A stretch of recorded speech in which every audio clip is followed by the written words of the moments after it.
Boom, boom, boom, boom.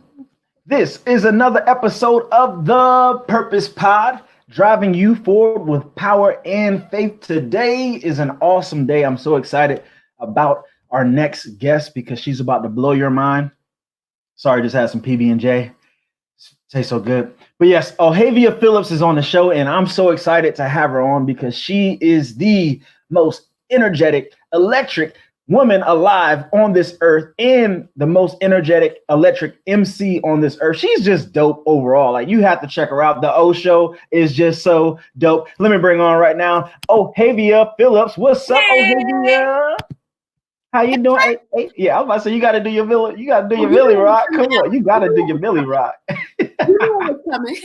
I knew it was coming. I was like, and you know, Ohavia, I had to practice that for a while. You know, I had to practice. Yeah, I had to because I never really got it down pat. Yeah, it's like so. Give me a little tutorial real quick. Okay, so here's what you want to do. So you want to start. Okay. What hand you write with, Alan? I write with my right hand. Okay, so do I. Okay, so you want to take your right hand, strong hand, and then you just want to swipe. You see the blessings, so grab your blessings. After you grab those blessings, so swipe. Grab those blessings, yeah. Grab them. And you want to grab the next set of blessings. The next set of blessings. And then you like that. Blessings coming. Yeah. Blessings. Ooh. Okay. I got it. Okay. God out here. I'm gonna get it. Like, you know, I'm gonna be grabbing blessings all day. See, that's what we gotta do. We just gotta be grabbing. When you do it like that, it just changed your whole perspective on it. And you know what's funny with that dance, Alan, is I rock with it because the original maker of it was from my hometown. So it has dual meaning. It's like homage to Brooklyn, but also I was speaking that over myself. Like, here we go. We about to come on. And like, just what God had for you. So like, it just became a part of me and I'm never letting it go. Yeah. I think that's awesome, first of all. But have me cutting up one. That's awesome. So Ohavia Phillips, like, welcome to the Purpose Pod. Thanks for having me. I remember watching your show and I was like, I need her on my show. I want her on my show.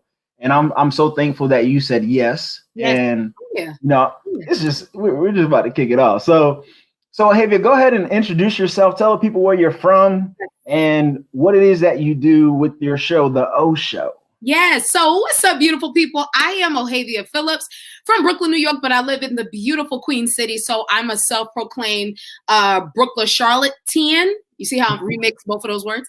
But I love it here. I love it there. I love it everywhere. So I have my own talk show called The O Show that was actually born after I quit my 9-to-5. I was working in news and decided like I wanted more. I wanted to be able to talk to people more, be able to produce really good stories. I just wanted to have a hand in positive media content. So I quit my job after 4 years and been doing this ever since. And I'm officially celebrating my 1 year anniversary. More to go. So yeah. That's awesome. So you quit, you left your 9-to-5. Yes. To pursue your entrepreneurial career and having your own show. Yes. The O Show. The O Show. Yep. That's amazing. Were you afraid, or did you talk to friends first and say, hey, should I quit my job, or do you just Alan, let me tell you. So y'all heard it here first, ladies and gentlemen. On the Purpose Pod. So here's what happened. So after 4 years, I don't know what came over me, Alan. I just woke up and I was like, I can't keep doing this. Yeah. Like, it got really bad, like toward the end. I was breaking out in hives. I was really unhappy. But what's crazy was it wasn't news and TV that made me unhappy. It was just what I was producing was really coming out in my skin. Like I was breaking out in hives. It was coming out in my emotions. Being really, anxious about the work. And I said, I'm too young for this. So one day in the parking lot, Alan, I kid you not, drove to work, thought it was going to be a regular schmegular Tuesday. In the car, keep in mind, right? I'm in my Nissan. I'm like, this is the last time I drove off. And I sent a resignation text. Didn't tell anybody. Only my mom knew. So I told my mom, because that's my right hand. I said, Mommy, listen, here's the idea I have. I know this probably sounds crazy, but what I love is my mom supported me. She's like, listen, make me 2 promises that you're going to be happy and that you get money. So here we are. That's a beautiful thing that your mom did. And it's a very brave thing that you did, because a lot of us, we would just stay at that 9-to-5 job, even though it's a good job, you know, no one's knocking jobs, like having jobs, but there are people out here with a gift and an assignment from God. Yes. And, you know, so the calling on our lives, you know, and I feel that you were more obedient to God than to man at that point in time by saying yes to your purpose. Yes. So saying yes to your purpose gives you power. Yes. So and I can see it in you. I can see it when you're doing your show, you're so joyful, And it's so funny because it's something that is like a 9-to-5 is something that's essential to our lives, but you'll be so surprised by what it adds to your life, but also what it takes away. And I love how you put it. It adds to your purpose and ultimately to your calling and your assignment. So, man, I'm just happy to not be in hives. I'm happy to be skinnier, happy to be happier. Yeah, happy to be happy. I mean, so you quit your job. You were like, you know what? I want to pursue my dream and to have my own show. And you were were you doing exactly what you're doing for your show with the news broadcast station? Yeah. So what was funny was I didn't even know my 9-to-5 was paying me to learn everything I would need for my own platform. So I was already doing Show, but I wasn't doing any lives. Like I would do 1-minute gems on Instagram and on Facebook. Actually, at work, I would be on the clock. and this is true story. And I wish some of my was on this live, they would tell you like, yeah, we would find that girl in the bathroom doing a whole Show video, but and do a video. It really didn't grow until I left my 9-to-5. Yeah. Wow. And I get so excited about that because like I sit here, I'm in school, and I'm finishing up, but I'm not looking at it like, oh man, when I graduate, I can't wait to go get my job. Like I'm not even in that. That's not even what's exciting me. I'm excited because I don't have to go to class no more. But then after that, wake up and just do what you want with your. I just do it. Yeah, I can do what I want and enjoy it. But like waking up to do this, like this podcast, sitting here talking to you earlier today, like just getting excited about motivating people and inspiring people. Yes. That's what I love to do. Yeah. So I couldn't imagine living another 40 years on this earth doing what I don't love to do. It's not worth it. And I learned that I learned that early. I was like, yeah, they can't get my years. And that's the thing, like age is not to sound cliche, but it's just a number. But like when somebody takes the essence away, the fun, the joy from what you love away, it's time to be out. So I was out. Yeah, that's good. It's almost like relationships when people don't know how to leave relationships and then just you get more depressed and you start just your whole attitude changes, your whole aura changes, everything changes. It does. And it starts to overtake you. 100%. Overtake you. Exactly. So what shouldn't consume you starts to consume you, and versus you igniting the fire for your dreams and your purpose and stuff like that. Those things consume. But anyway. So we ain't gonna be on here preaching today. We gonna preach. So Ohavia, like were you always interested in having your own show when you were younger, or is this like something that like you grew up and you were like, man, this is what I want to do? Were you 10 years old feeling this way, or? Absolutely. So I knew what I wanted to do since I was young. So when I was a kid, Alan, I would like ball up like computer paper and interview my sister. Or interview my young sister. That was my thing. And I didn't know it was called journalism or media. I just knew like I really like how this makes me feel. Like I was the kid at every barbecue, family gathering, like in the middle of the living room doing something extra. Yeah. And so growing up, it kind of just grew into what God had intended. And so, and so when I got to middle school, I found out it was called journalism. And then it cultivated itself in my extracurricular activities, like doing debate, and like a ton of other things because I was involved in 50 million things. And then when I got to college, it was over. It was over. You want to see Charlotte, by the way? What's up? Yeah, Niners. Go Niners. I'm over there. I'm over there. I'm over there at the Niners. I'm over there with the Niners. Yeah, so like it literally grew. It grew into something the closer I got to my purpose, college, for real. Like when I started doing my research and knowing how I wanted it to look, how I wanted to approach it, and the rest of the history, for real. Wow. So that's awesome because you took something that when you were a kid, you could see your purpose inside of you as a kid, and a lot of people, they don't pay much attention to what they used to like as a kid because society and life just, changes them. And they're like, oh, you know what? It's not about what I like. It's what I have to do. Yes. What do you feel about that? Like, is life really supposed to be like, oh, you know what? I got to put down what I really love to do and do what I have to do because I got to pay bills. That's good. So I would say that God is the creative of all creatives. He has a funny way of taking your timeline and creating your assignment out of it. Am I coming clear? Yeah. Okay, that was weird. You're good. God has a way of taking your timeline and creating an assignment out of it. So I will say that is 100%. I would agree with you, Alan. It all adds up. Yeah, like you may not have a name for it yet, or you may not have like the proper term for it yet, but he doesn't care about none of that, right? Yeah. Your purpose, none of that matters, because true purpose is something that you do naturally. And this is what we spoke about earlier. And it's funny, on the phone with you, I was like, oh my gosh, that's it. Like, no kidding. Like purpose is something that you do naturally. Like I've been being the extra kid in the middle of the living room. I've been interviewing my siblings, pretending like I was a news reporter. It's when I grew up that purpose found me, but it was something I was naturally doing. So to that point, for those who are watching, it's like, you don't have to look too deep. It's something you do naturally. It just, purpose has to find you, meet you, and you have to cultivate the gift. Come on, Ohavia. I'm just happy to be here, Alan. I'm just happy to be here. You just gotta be awesome. That's my thing, awesome.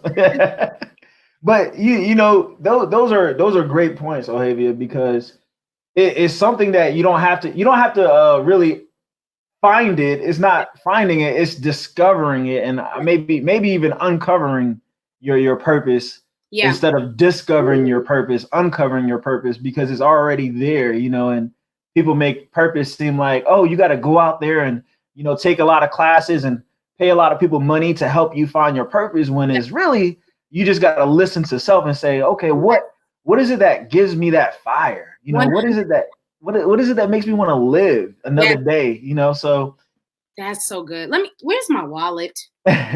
Well, you know, Cash App, Alan Levi's piece. No, so you know, when I was younger, I did not know what I wanted to do or who I wanted to be, but I was just like you. I was that goofy, and I still am. Oh my God, I think I get on people's nerves sometimes because I'll just do some random stuff. You know, I'm like Smokey on Friday. I just be like, you're that guy. You're that guy, Alan. Kind of like that guy. But I do things that normal men won't do, because they maybe Chris Tucker would do it, or, you know, I see myself in like Chris Tucker, like these guys that don't have any like barriers to their personality. Ooh. Come on now, I'm just barriers to personality. Right. What's up? Here we are. Here we go. Yeah. But what do you think about that? Like, do you feel that your personality has grown because you haven't allowed people to stifle your personality? 100%, Alan. When I tell you, and I'm so grateful, because I had parents who always fed who I was, and they didn't starve me of who I was. And that's why, like, when I go to speak to students, and if your parents are there, I tell parents this all the time. Listen, do not starve who your child is. Don't label it as a phase. Don't label it as a season, because if my parents had done that to me, Alan, when I was young, I wouldn't be on this podcast with you. You know what I'm saying? So I believe 100% that it all came together. I believe that what I was doing as a child was nurtured properly, was loved on, with proper extracurricular activities, was mentored, right? All these words that we use from the guidance of others, it was guided. And that's how it was really birthed, is by all of these people having their hands in a positive way in how I acted. And it's so crazy, because my characteristic built my career, not the other way around. My career didn't. You know what I'm saying?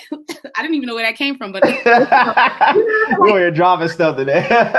My characteristic built my career. My career didn't build my characteristic, and that's what we're seeing a lot, especially in COVID. Is there's a lot of people who didn't have the personality, and so they're being forced to become this thing. But this is all I love. I just had to cultivate it in a way where it's delivered properly. You know what I'm saying? Where I wouldn't offend anybody. It will be respected and understood amongst nations. Because remember, any assignment, any purpose is bigger than our four walls. Right. Exactly. And then we were talking about purpose in the box, or you know, not allowing people to put your purpose in the box, or even you yourself putting your purpose in the box. And, you know, like you mentioned earlier, why can't I do 17 different things? Yes. And, you know, so people would see, oh, Ohavia, you're too energetic. Please keep calm. Or, you know, if you change who you were in the beginning, or you or I, if we changed who we were 5 years ago, this pandemic would have not created an outburst of greatness, because we were already personable people. We were already people who are passionate about people. So this just provided a great opportunity for people to be at home and to connect with us, the people that we were already like this in the beginning. Facts. You know, so I'm so grateful for the storms, because the storms also remove the debris from the land so that you can see the land. Sometimes, you know, it's not, the storm doesn't just mess up the land. It kind of uproots and removes things that aren't are grounded, you know, and I feel like this storm of the pandemic has removed some people so that those who are grounded in who they are can grow, you know. So yeah, I could talk to them. Hold on. Go ahead, draw that. That's two right there. $2 cash app. That's $2. I'm gonna add up. I'm gonna get you to 100 by the end of the show. Drop the cash app below, Alan. What's up? Yeah. So you're operating in your purpose. Yes. And when you wake up in the morning, how do you feel? You know, like waking up, you're like, oh, I got X, Y, Z. And I know it can be like overwhelming at times when you're the one building in your purpose. But how do you feel in the morning when you usually wake up and you know that you have to go do tasks for your job or for your own career? Yeah, 100. So honestly, no cap, Alan, this is for real, for real. Every morning I wake up, I'm excited about life. Mm-hmm. So excited about life, because it's like, where can I serve next? What's crazy is before COVID, I would wake up and be like, okay, where am I serving next? Who needs me? Who needs this positive content to hit? What is it that I have to say today? And it's funny, I never go live just to go live.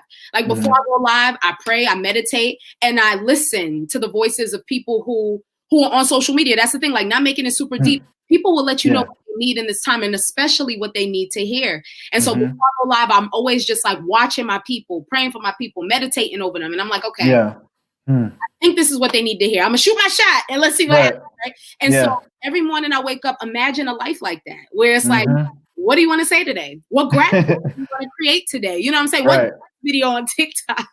Right.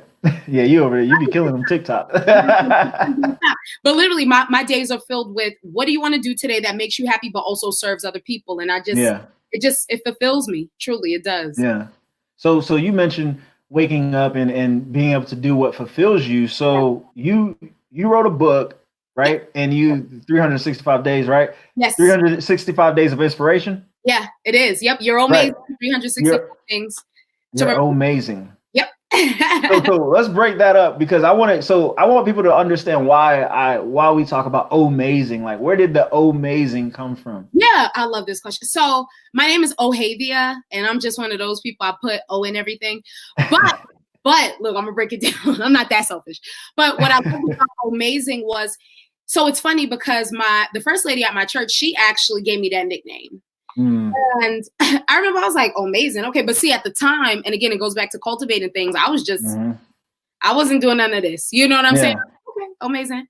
But it kept ringing in my head. So OHmazing, honestly, is like the state of being whatever, but authentically whoever you are. And so it kind of grew its definition as I started serving more.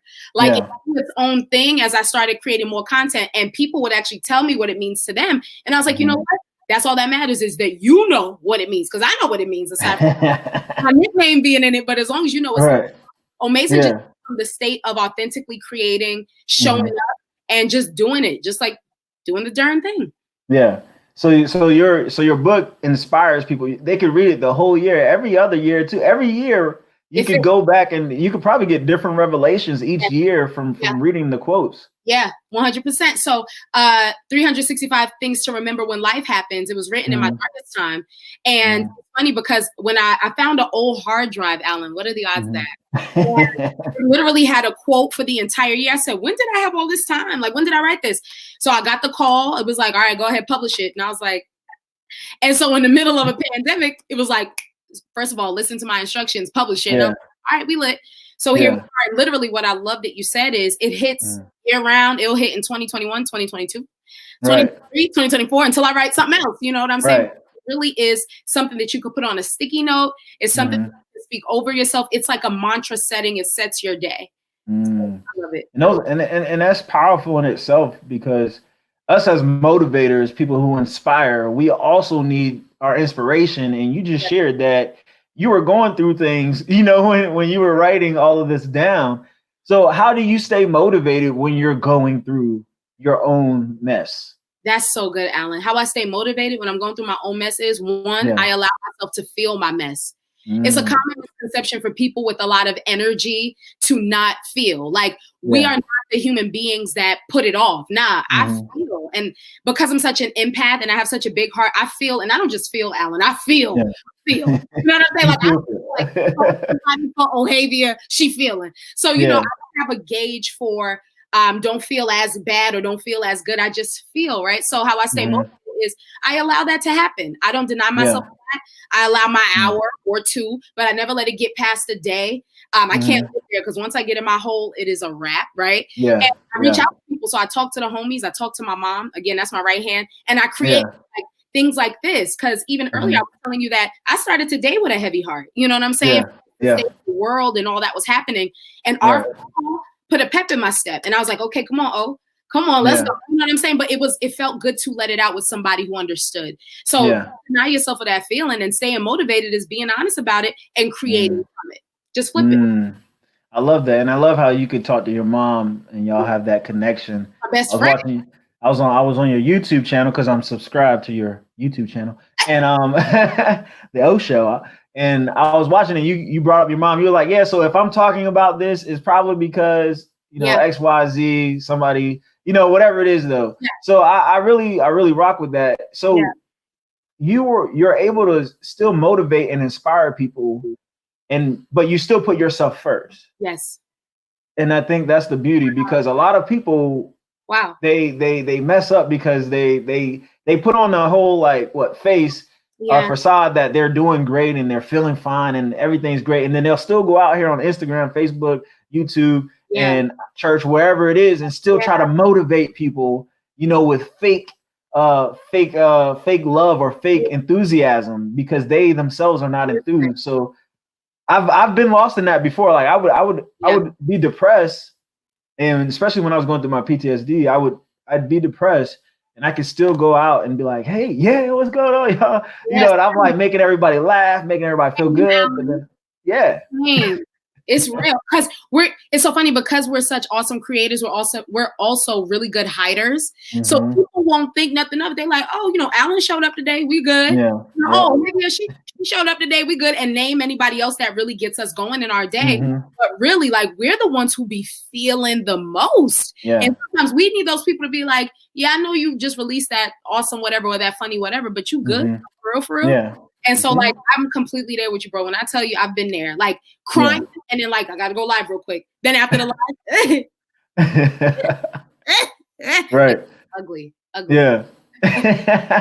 that's real though. And I mean, I think we have to realize that we are emotional beings, and a lot of people, especially men, Black men, they want to be hard. They want to be like, I've never, like, I guess, when you're younger, you want to be tough. You want to, act street and stuff like that. But I've always been this guy. Like, I've never been really like hard. Like, I'll fight you if you want to fight, but I've never been hard. Like, I've never made it my prerogative to treat you a certain type of way, because I want to show you how masculine I am.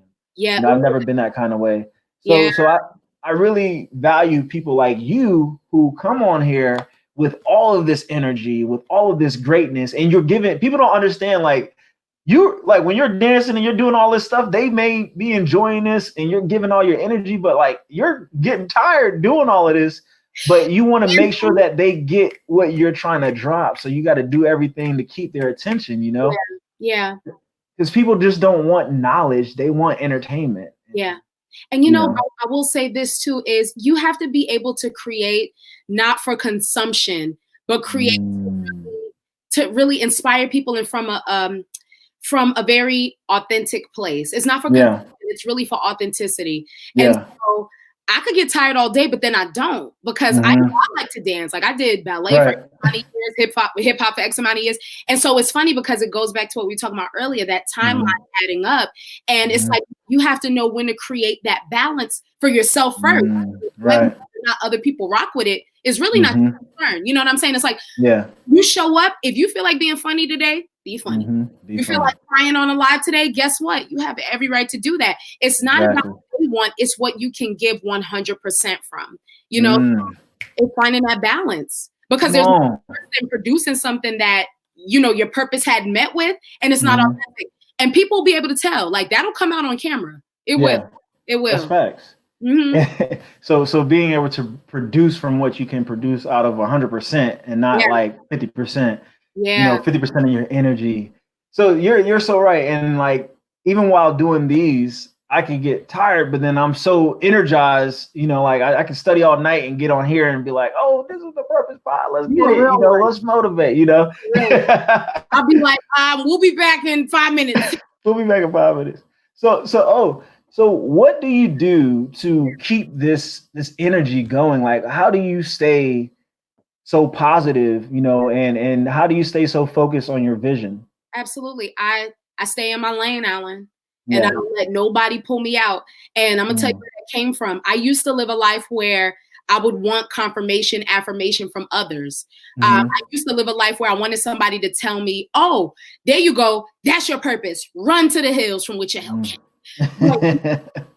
You quickly learn that you cannot live a life like that, right? Because imagine if you're so gung-ho and excited about something that God either dropped in your spirit, or something that just triggered from a thought, and you share it with somebody and they downplay it. Guess what? Now you're not, because of what somebody else said. So where my energy comes from is I stay in my lane joyfully with a lot of glee. Okay. I talk a lot less now, and I work a whole lot more.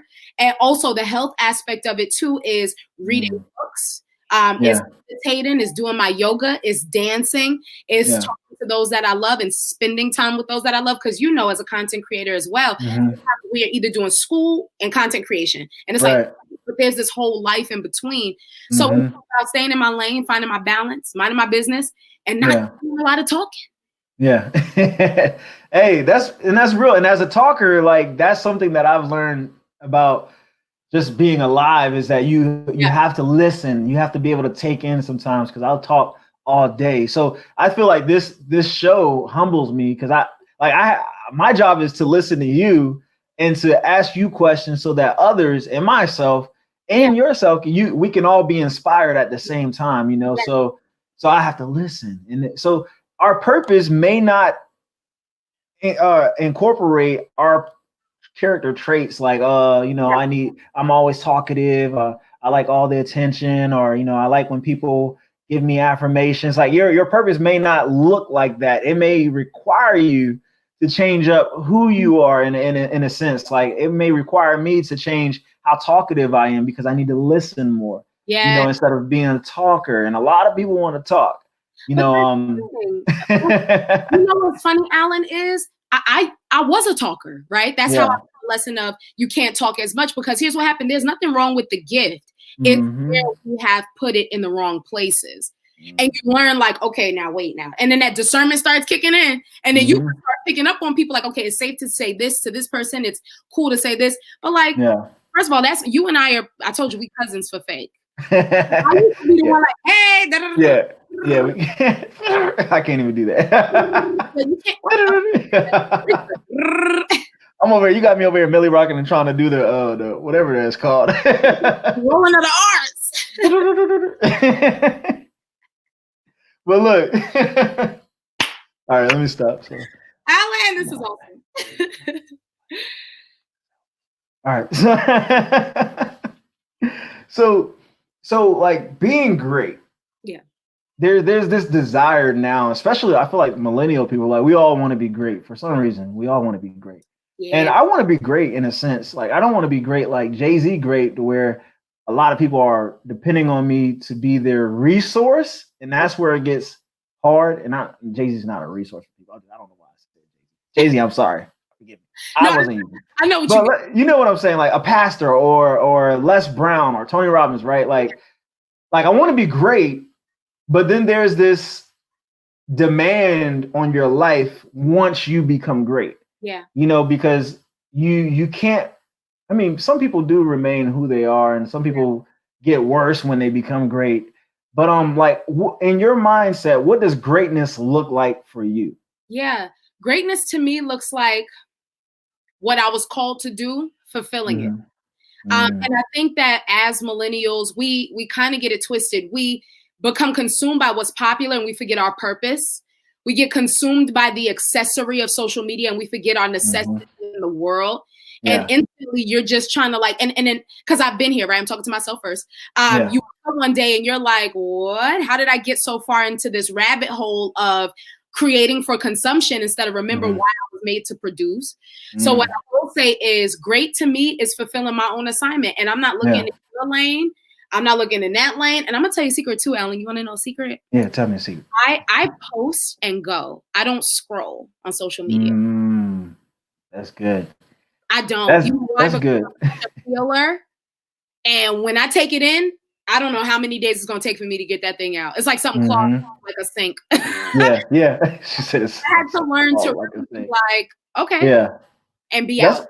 That's a good takeaway though for all of us, you know, and because it's all right. So let's use this first, and then let's look at the other side, because as a content creator, we want people to actually scroll so that they can see our stuff. Yes. And they can like it. If everyone did what you did, we'd just be out of luck. But it goes to show that you have to have some boundaries for yourself so that you could be more productive. Because I needed that today. Let me tell you, after we got the phone, I was like, oh yeah, let me go ahead and work on this project. And I'm over here strolling on it, and like hours go by. You get into one video, like, another video. An hour ago, yes. So so we're gonna do that more. We all need to be aware of our time and where we're spending our time. And Instagram actually shows you, Facebook and Instagram and other apps show you how much time you're spending on these apps. You know, so are you perfecting your craft or are you just wasting time? And I think that's the honest question we have to ask ourselves. Yeah. And knowing and being honest, right? So knowing yourself. Once you know yourself, that makes you a bad mamma jamma or a bad manna. Okay? You're the queen of making up words today. She said, you have to be able to know yourself. It's funny because a lot of what I speak is what I had to learn for myself, right? Because again, trial and error. And I was the one who used to consume. So I'd be on my phone slick, like, oh man. So when I go live next time, let me try. And I didn't want to become that person. You know what I'm saying? You have to learn your boundaries. When to tune in and when to tune out. Amen to that. Okay. And so now that we're on the social media talk, you know, we were talking earlier about like commitment despite your followers. Yes. So there's posts, there are posts that I have that maybe have like 12 likes or something, right?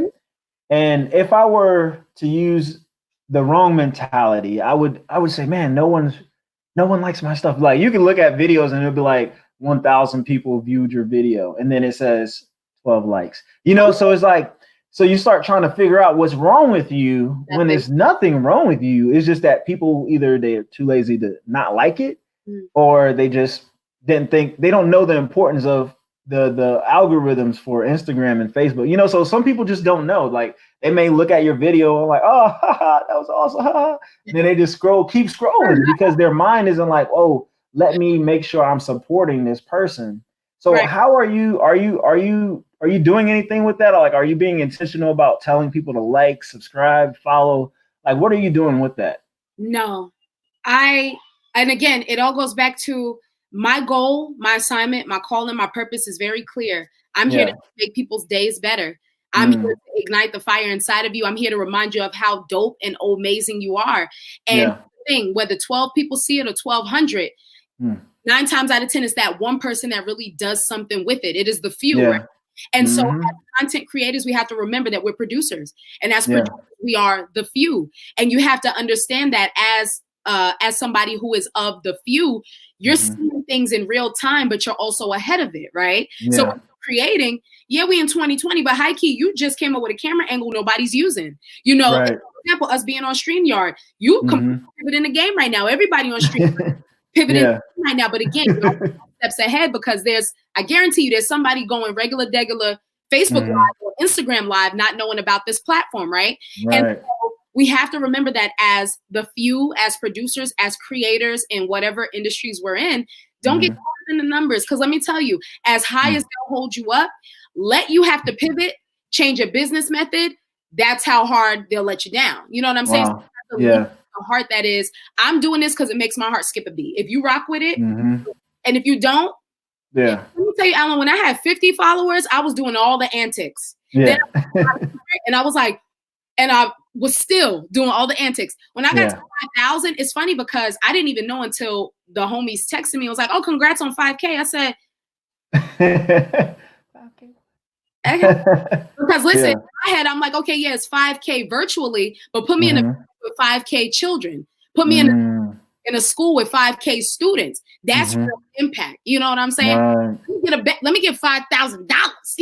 Exactly.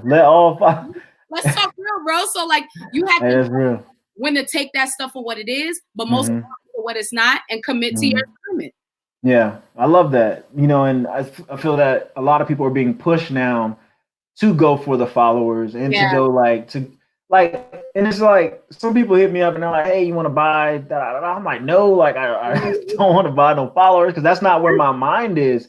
Like I celebrate the growth. But my heart's not in that. You know, because I've seen people follow me and then like next thing you know, they just follow me so that I can follow them and then they unfollow me. And that's what a lot of people do. By the way, Alan, why? It's so that they can get their followers up. So this is the thing. So people, and Angelica Lobianda taught me this. So she was helping me with my Instagram. But people will follow your account, and then if you follow them back, they'll stay there for the day.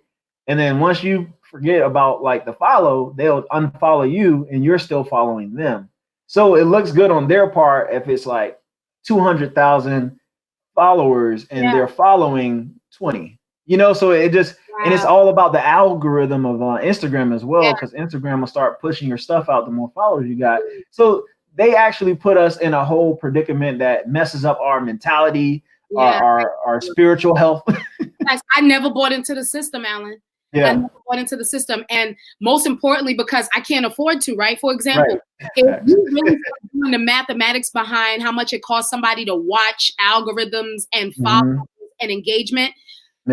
That's a whole budget, my G. That's a budget. You know what I'm saying? So I never bought into the system. And most importantly, again, it goes back to like, and you know this because you do it when you post your content, but show authentically. That's it. People buy into what's authentic. And I guarantee you that they will not follow or subscribe to somebody who isn't. Because again, it comes off on camera. And not to mention, too, we got to meet you in person. So if your online don't match you in live, what we talking about? Right.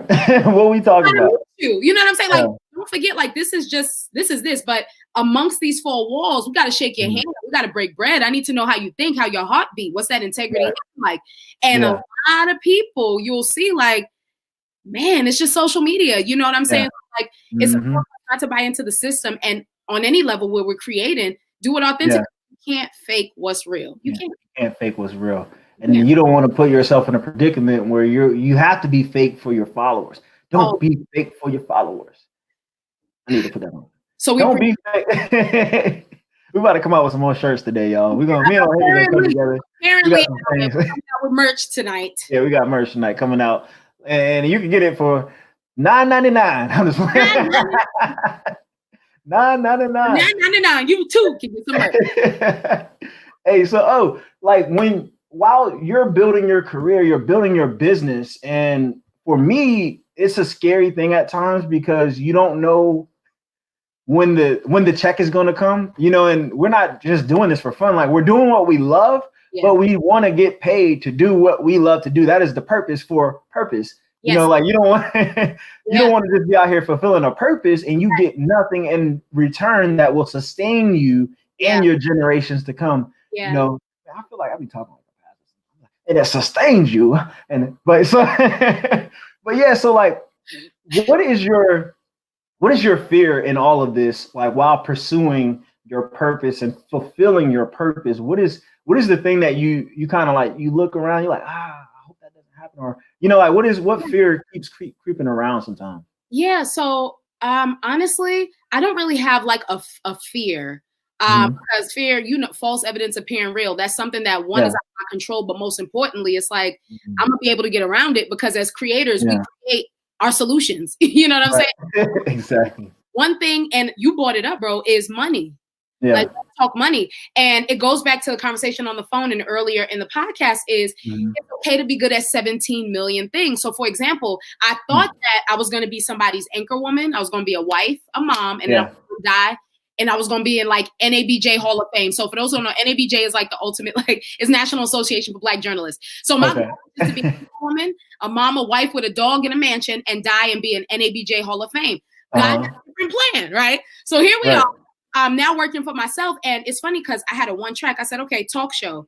But there was so much more to me that I didn't even know had a bag attached to it. So then I got asked to MC and host something. And I said, wait, you can get paid to get people hype? I was like, to, you know what I'm saying? I was like, you can get paid to ignite people. You can get paid to like, what? And like, I got that first bag, Alan, and I was like, and I felt so bad because it was like, this is me. You know what I'm saying? I'm happy. I'm happy, Alan, I'm happy to see you. I'm happy to be here. I want to ask you about that. So you say you felt bad, right? Because you're like, this is just naturally me. Like, you're paying me to be me. Right. That's the beauty of it. Like, oh my God, that's so awesome. And it's in it. And I think that's where we start undercutting ourselves because like when, let's say they got a gig for us and, they're like, hey, we need you to come speak or do the hosting thing here. Yeah. I'm like, how much do you charge? So how important is it to have a price, beforehand, before you, like in the business process, how important is it to know your price, for speaking and hosting and all that stuff? Like, have you considered that? Yeah. Oh, yeah, 100%. And also from conversations with mentees and also people who are already in the game. Again, I feel like I'm a compilation of the greats, basically, because I sit and I listen and I studied. And before I stood up, I sat down and I studied. That's also important. But like, how important is it to have a price? Very. Yeah. Very important. Early on when I was doing this, it was very much free. Like years ago, this wasn't business when business was not back in the day. Back in the day, you know what I'm saying? Because I'm old. But like, I never had a price. So people would hit me with, okay, $50. Yeah. And you get that a few times and you're like, wait a minute, I was in 6-inch heels for X amount of hours. Y'all didn't feed me and I didn't eat. And I walked away. What was the win? And I didn't eat. You really do that. You got to put math on your time. You to show up, dress up, and do what you do. You know what I'm saying? And what I'm so grateful for is I had to learn to be unapologetic about it. Like, listen, I don't need a whole green room, but can I have a corner where I can at least get my mind right? It's your event. Make sure that I bring 110 to it. So it's very important to have a price. And sometimes price isn't money, right? Sometimes it's, can you help me, fly out to your location? Price, can I just have like a green room or a space to clear my head? Price looks amongst different industries. Truthfully, Alan, it's not always about money. And it's not. So what's up. But like sometimes it's really not about money. For example, say a school wants you to speak. You ain't gonna be like 15,000. Nah, that's school need that bread. Like, I ain't gonna say 15,000. That school need that bread. But instead, listen, can I sell my books at the school? Currency is looking different nowadays, and I think that's especially what the pandemic is teaching us is change how you see currency, and that's how your bag will really start to increase. That's a diamond right there. That's a whole gem right there because a lot of people are money focused and not mission focused. Yeah. So when the opportunity comes, they might get disqualified because they don't know how to approach that opportunity, and the opportunity, like you said, could be a school saying, hey, we want you to come speak to our kids, and you're like, okay, cool. So let me see what Tony Robbins and these guys are making on, here. And you see that they're making 10 to 20 to 30 to $45,000 to speak for 2 hours. So you say, you know what, 45,000. Okay, well, I'll charge 4,500. But that is like, right. It's like, well, So instead of like seeing it that way, look at how it could be a win-win. Like think win-win, right? So how could I win and how could they win? Oh, hey, can I sell my books here? Or hey, can you guys just buy some books and I'll just come speak? So it's different things, and we don't want to disqualify ourselves from our overall mission in our purpose. Because you can't get disqualified in your purpose because it's your purpose. Facts. It's yours. So Ohavia, so speaking of it being your purpose, has anyone ever tried to make your purpose their purpose and dictate how you went about your purpose? Oh yeah, plenty of times. And I think what happens, I had to learn to forgive him, Alan, because you realize that, again, it goes back to our phone conversation. There's a lot of people that lives in 4 walls and they're comfortable. There's a lot of people that live in a box and they're comfortable. And here's the thing, right? I don't have a problem with you living in your box. The problem that I have, what almost got you jumped, is jumping out your box and coming and telling me. You said what's almost got you jumped? Okay, I just look like this, Alan. That's that Brooklyn stuff. That's that. I love the look. And I also got a pair of Timbs, Alan. So I say all that to say, like, listen, I don't have a problem with those who live who are comfortable with their box. I don't have a problem with those who are comfortable with their 4 walls. The issue I had is jumped out of it and try to put that on me. And I asked this question because this is something that we don't talk about enough, and I'm so glad to be addressing it on your show. Is don't want somebody to do that to you. There's a lot of people who are not going to understand why you're leaving the 9 to 5. There's going to be people who aren't going to understand why you're staying at your 9 to 5. Exactly. The assignment was on you. It's not on them. And a lot of people get caught up in seeking that. Does this make sense? That yes, that that yay or that nay. And it's like, it doesn't matter, because I guarantee you, if they say no and somebody in that same lane around that same time did it and was successful, you'll be hot about it. That's important to listen. You commit. 5 years later, somebody does what you were going to do. Facts. And you're like, oh. You be like, wait a minute. I was going to do that. I was gonna, what? Right. Yeah. And it's true. You could literally miss out on what's for you if you're not obedient to your purpose and your calling on your life, And I think that's where God plays a very powerful role in my life. Even though I've battled, like I had a conversation with my friends yesterday.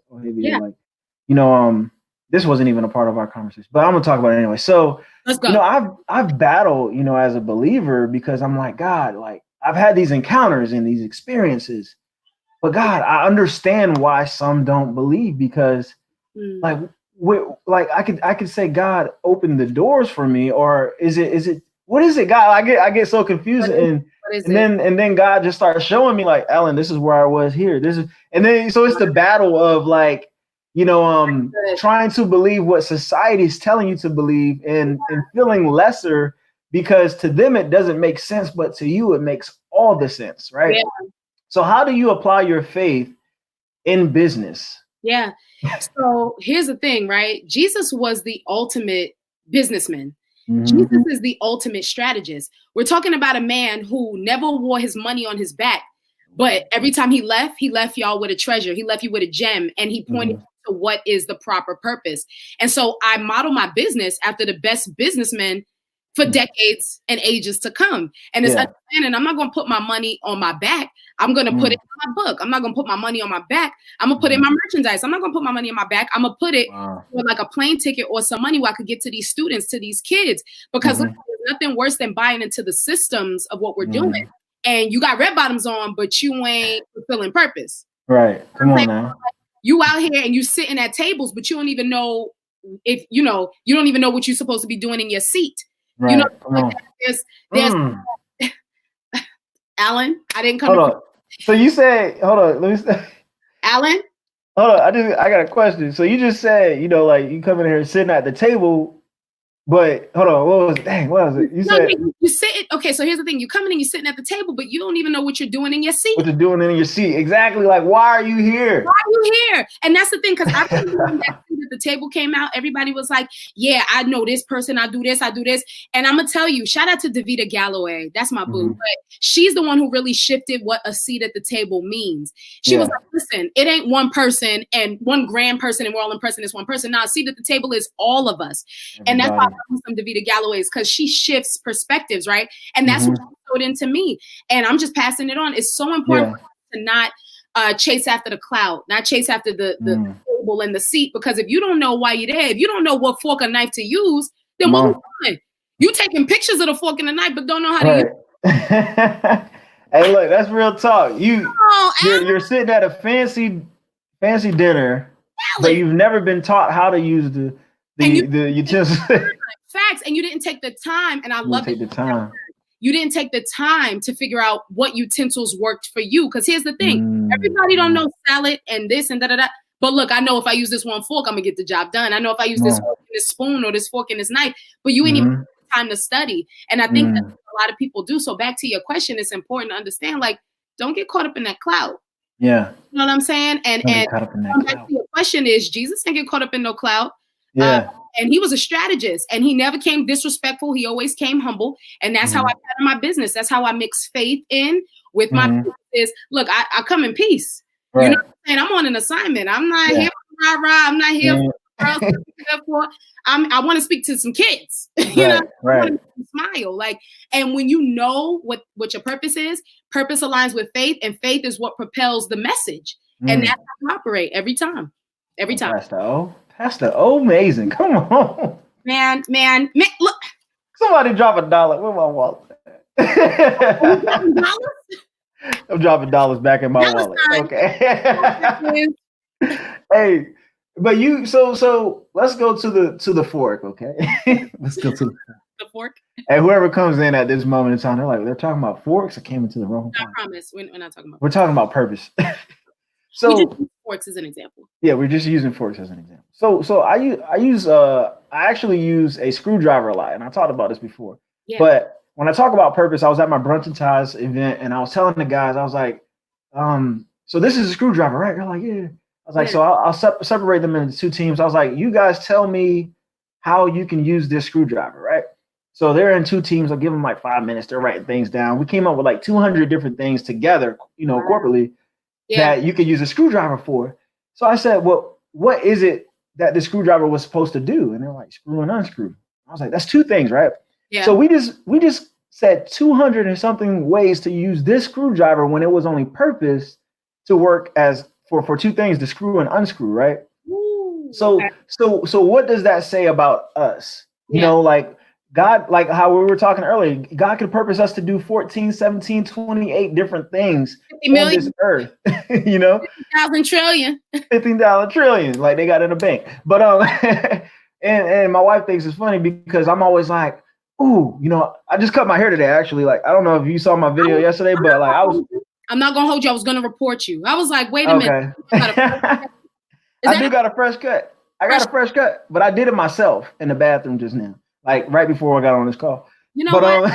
Brothers, shout out to the men. Y'all killing. Y'all holding it down. And we holding it down. But like I had to learn. I had to like literally like learn it myself. I'm like, okay, use this guard, use this, right? But I was like, man, I should open up a barbershop. And my wife was like, Alan, stop it. But I'm like, no, Alan. I always think like this. Oh, I know. I'm over here. She's gonna get me for that. That's the thing. Even on the phone, I think like that. No, even on a phone conversation, you know what you sold. We ain't gonna repeat it because we're gonna manifest. Yeah, we're gonna manifest that. You're a manifester. That's what you do. It's yeah. Come on now, you gave me a name. Let me write that down. I'm a manifester. I'm gonna put that on my bio.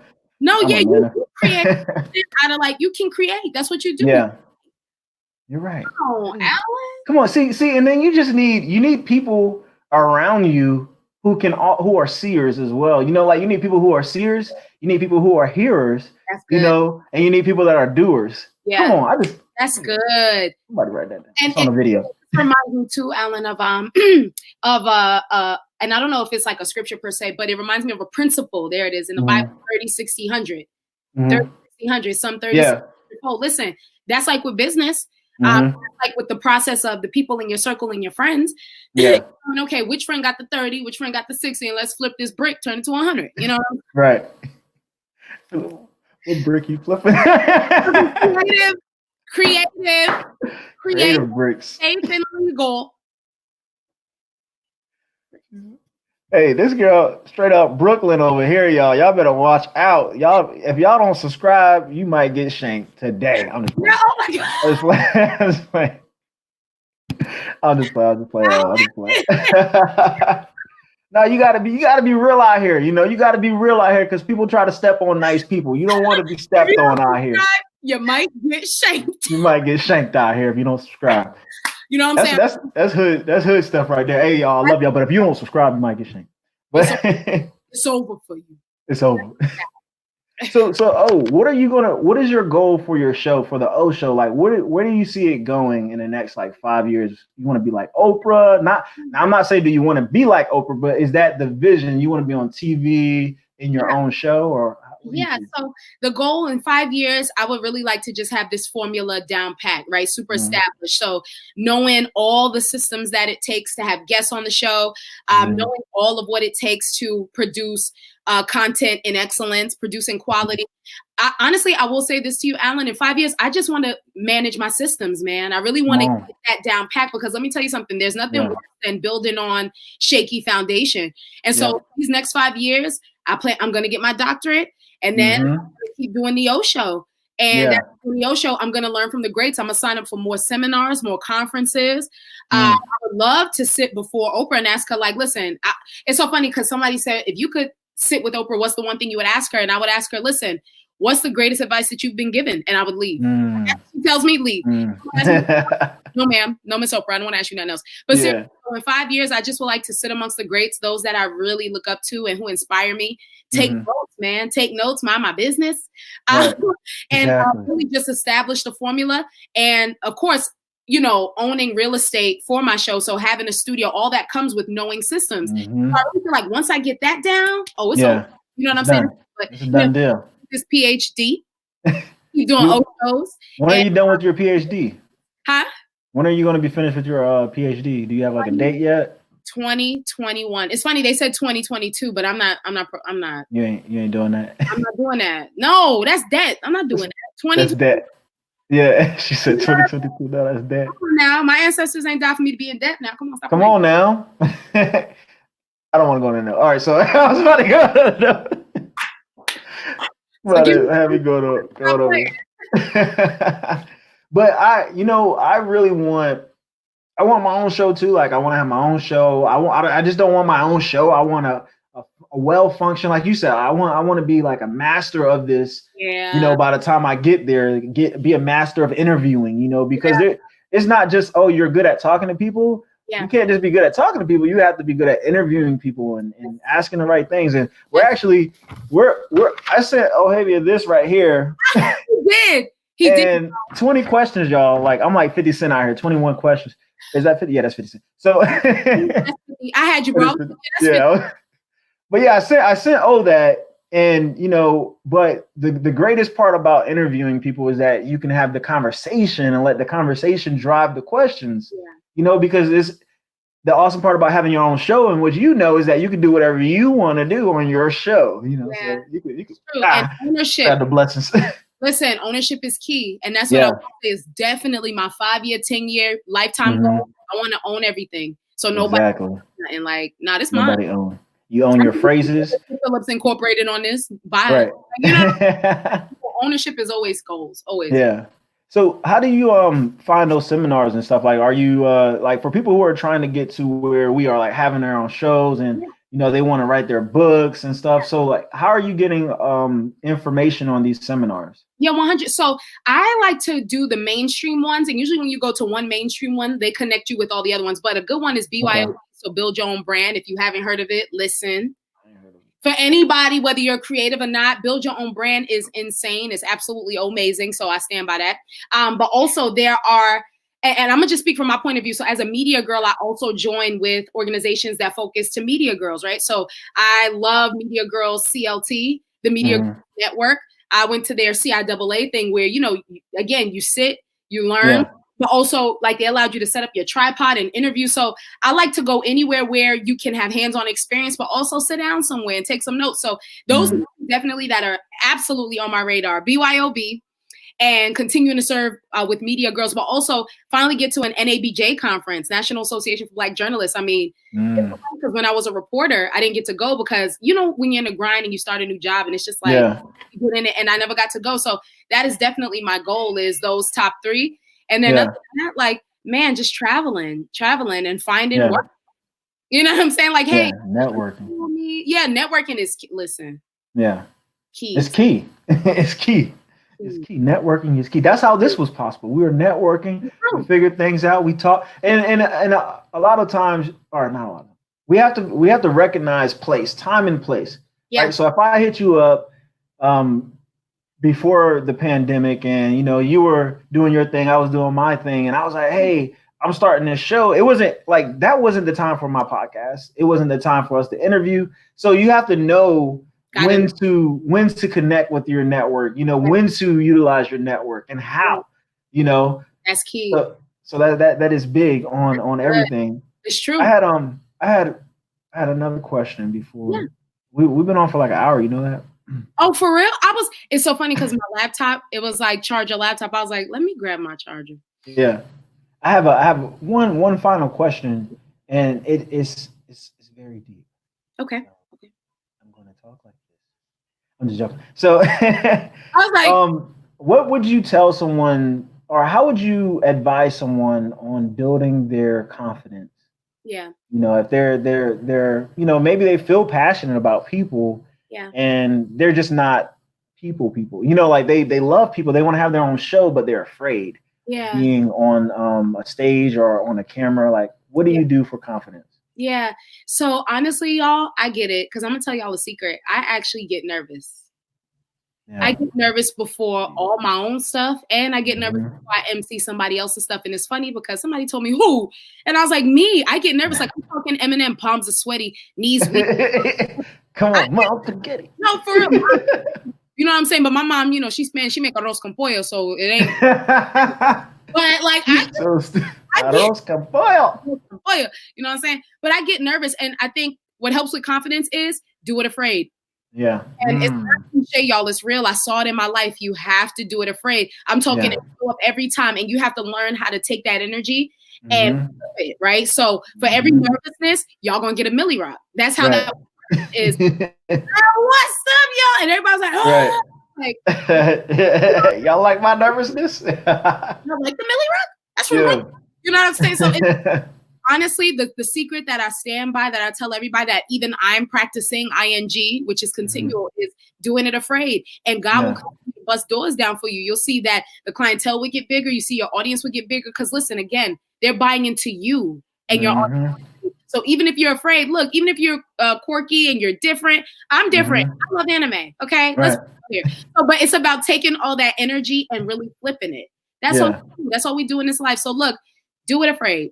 And no, that's the only one. I think that's something else we do, Alan, is it's like, oh, it's just me. No, it's not. No, it's not. Why you think she takes tequila shots before her major events? Like, it's a great type of thing. Now, of course, my thing is tequila, but everybody got a thing. My thing is a Millie Rock. Your thing is whatever, So just respect what your thing is and do it afraid and show up every time. Every time.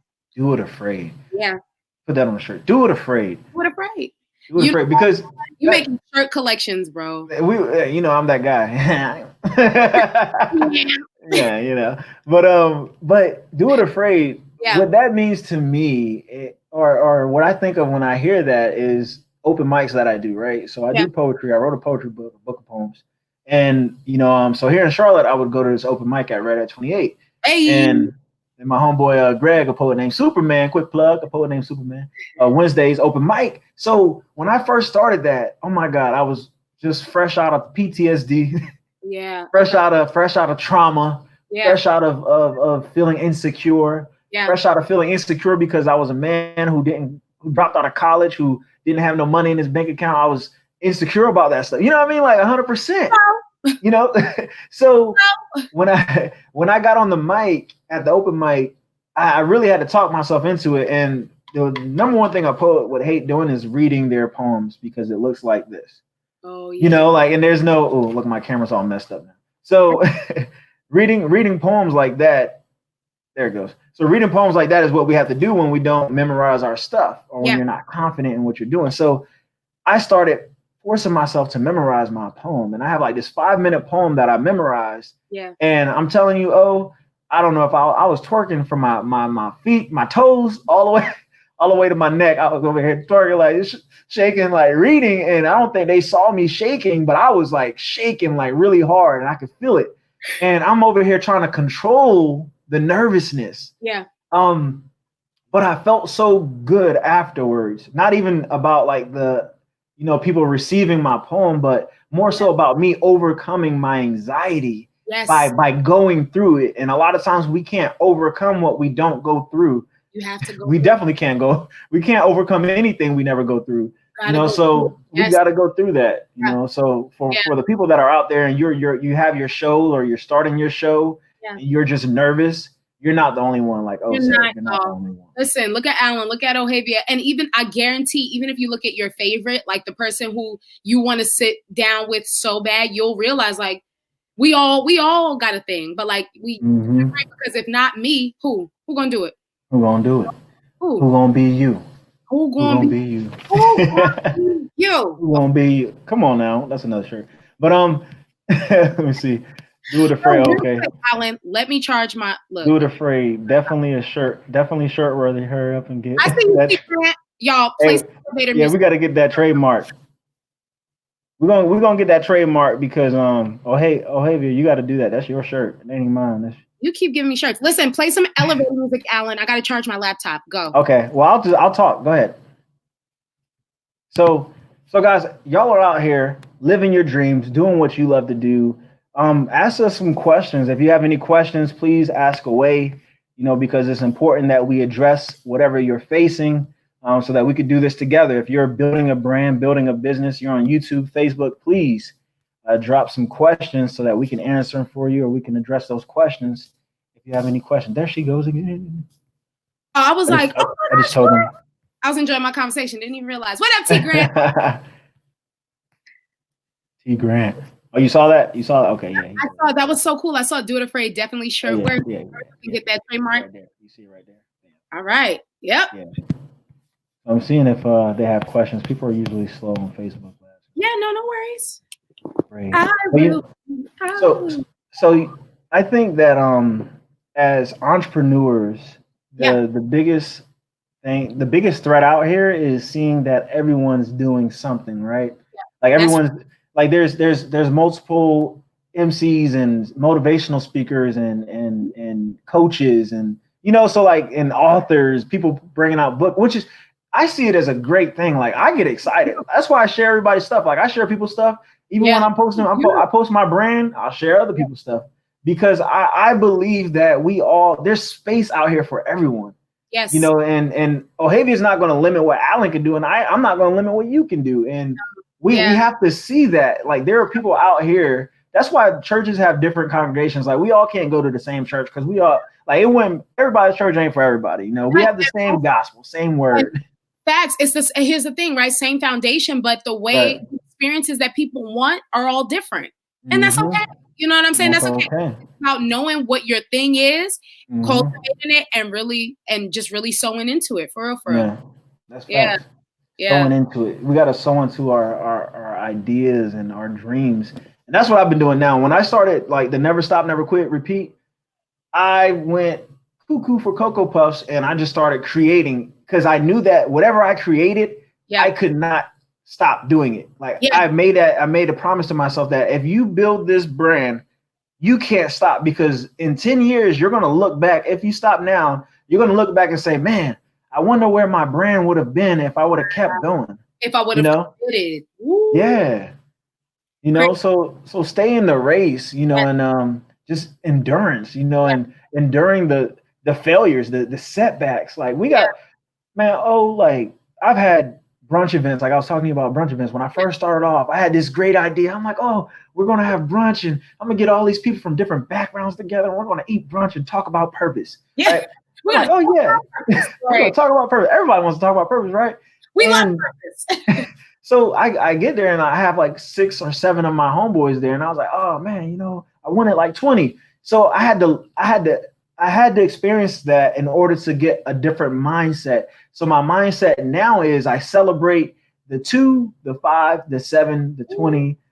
Because they, like you said, like it could be that one person that's in there, and the fact that people come out, like, let's say Ohavia is throwing a show and only 5 people show up. Yeah. It's very important that those 5 people don't look at it and say, oh, well, she didn't have a great turnout. Yeah, no. And it's important for her to say, this is a great turnout, because the people who believe in you are going to show up. 100%. Like they're going to show up. Even if they show up at the last minute of your event, they're going to show up. They at least show face to show you like, hey, look, I tried. You know, so don't stress about those who are not consistent in supporting you. As a business owner, as an entrepreneur, don't stress about it. I'm not saying don't care about those people. Just saying don't stress about those people. And again, it goes back to what we were talking about earlier, Alan. You know why you're here. Nobody's responsible for buying into that, right? Right. It's nobody's responsibility to say, you know what, I like Alan's merch. I don't want to stop. I want to repeat. I don't want to. And it's funny because we create sometimes from that standpoint of, will people buy this? Will they won't? Today it's like, wait, did you fulfill an assignment? Right. Nobody. Right. It's like, you did that for you. And what we're grateful for is people are purchasing your crop tops and your hoodies and your t-shirts. Exactly. Come on now. You know what I'm saying? Manifest. Look, because it's happening. I'm just speaking facts. But like we remember, like we're on an assignment, and it's not so much. And I love that you brought it up. I'm gonna celebrate 5, 7, 700, 7,000. I'm gonna celebrate each time, because listen, that's somebody that showed up that didn't have to. Exactly. They could be home. Exactly. Oh. Exactly. It spreads, and we're about to close service. We're like the Baptist preachers. We're gonna close. We're gonna close soon. We're gonna close soon. But the Lord put this on my heart before we. Final thing before we leave. There's a story. But yeah, you know, and I love being able to have joy. Yes. You know, and this is what I want to leave people with. We're gonna end off with joy. Yeah. And can you give them maybe 3 assignments to do to keep their joy? Yeah. I know this is on the fly, so y'all just gotta rock with us on this. No. I just asked her this. So I know she can do it though. I know she can do it. 3 assignments for you guys after Mother's Day weekend, because I don't know about y'all, but you know, my mom, my grandma going to get the energy. But get that. Right. But I will say this. One is, do something this week that you are absolutely afraid to do. So whatever that looks like for you and in your industry, even if that's sending an email to your boss, or having that conversation with a coworker, or because I know a lot of us are working from home, but show up in that space unapologetically. And so do it afraid. So this week's thing that you're afraid to do, show up. The second thing is complete that task you said you would. And I was joking with Alan. It's like, for me, I had this book, y'all, just sitting, never published it. 5 years went by, and in the middle of a pandemic, God was like, excuse me, ma'am, remember that thing I told you to do? So I'm pass that on to y'all. Listen, there is something in the arsenal that you have that's going to make you money. It's going to make you money, but you got to do it. So the second assignment I would give you is do what you said you was going to do. And the third is, listen, with everything that you do it with excellence and be happy about it. Look, if it doesn't make you happy, that's your assignment. Be out. Like you don't need you don't got to explain yourself to nobody. You were just happy, be out. You need to put those 3 things, you need to go ahead. Here's another assignment. So those 3 things, you need to go ahead and put those in a little workbook, you know, so you can, you know, you can build on it too, and just, you know, have it a part of your workbook. I receive. Yeah, I give people homework. If you don't want to do homework, you got to do the homework, you know. No. Let me tell you something, Alan. You're talking to the right person. I'm somebody who, and I'll have a template for you like in a month. Don't play with me. Hey, get it. All right, that's the challenge then. The challenge, everybody. Hey, look, everybody's hearing this. I'm challenging Ohavia to make a little book on those three cornerstones right there.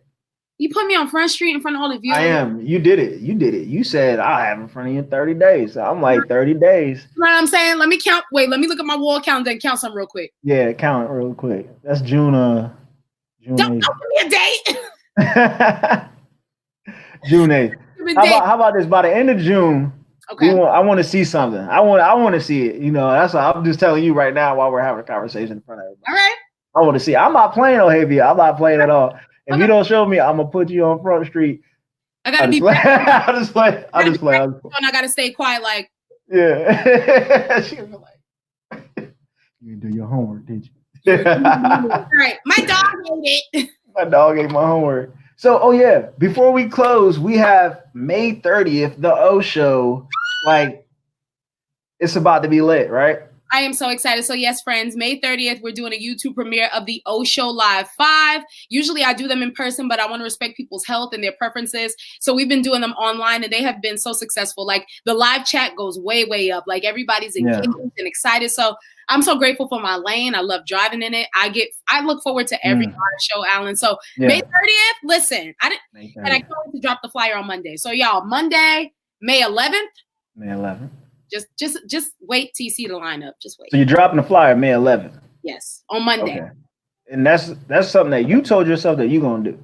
Yes. I didn't tell you to do. Okay, cool. I'm just making sure people know that I'm not just trying to bar people around. On the phone. No, you ain't tell me to do that. Yes, friends. So listen, on social media, you'll see the lineup on May 11th on Monday. I'm very intentional about the guests on the show because again, I love conversations like what Alan and I are having. So yeah, I'm very picky about who gets access to y'all and who gets to say what. So I'm excited. Yeah. I'm excited too because you always bring the energy, and I'm like, yo. So y'all gonna be seeing some more Ohavia Phillips and Alan Simmons on the cam because I gotta keep this girl on the cam in my circle because she has the energy and she's going places. You shall see. You gotta make it. I'm gonna cry. Yeah. Oh, so I appreciate you, and I am going to stay in my lane, you know, for the rest of my lifetime because when we don't stay in our lane, we end up wrecking. And so we gotta stay in our lane. Facts. Stay in your lane, folks. You heard what Alan said. Stay in your lane. And then show them that book. Show them your book again. Yes, you guys, and this is my child. Her name is am I coming? Yes. There it goes, right there. Amazing 365 things to remember when life happens. So this is my child. You can get it on lulu.com and you type it. It'll come up. It really will. The link. Hold on. Give me the link. I'm gonna drop that real quick. Let me drop that real quick. I got you. Just lulu.com and type it in search and it'll be there. So, yep. And it is for every day of the year. So it'll hit in 2020, 2021, 2040, 2050. Basically, it will hit until I write something else, which is very soon. So go ahead and get Awesome. Right. Well, thank you so much, Ohavia Phillips, for being on, I was about to say the O Show, the Purpose Pod. I'm about to change the name of my show, the O Show. The Purpose Pod. The purple. We got to figure out how that could work, but we'll figure it out. But yes.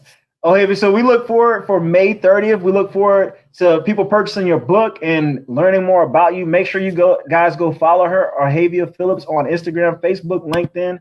Yes. YouTube, or no, YouTube is the O Show. YouTube is the O Show, but YouTube is the O Show. You can find it both ways. Yep. Yeah. So go follow, subscribe, like, comment, talk to her, DM her, let her know what you think about her business, what you think about her show. Please go support. And that's what we're here for. We're building, supporting, and uplifting each other on the Yes, thank you so much, Alan. I want to say thank you for being a mastermind and a manifester. And seriously, thank you for allowing me to be on this platform. I don't take it lightly. And thank you for this honest conversation. Honestly, dopest interview. Dopest interview. You're so talented. So thank you for seriously creating discussion for things that we need to talk about. You know what I'm saying? Yeah. Manifester. Thank you. Oh, manifester. All right. I appreciate you, girl. Yes. All right.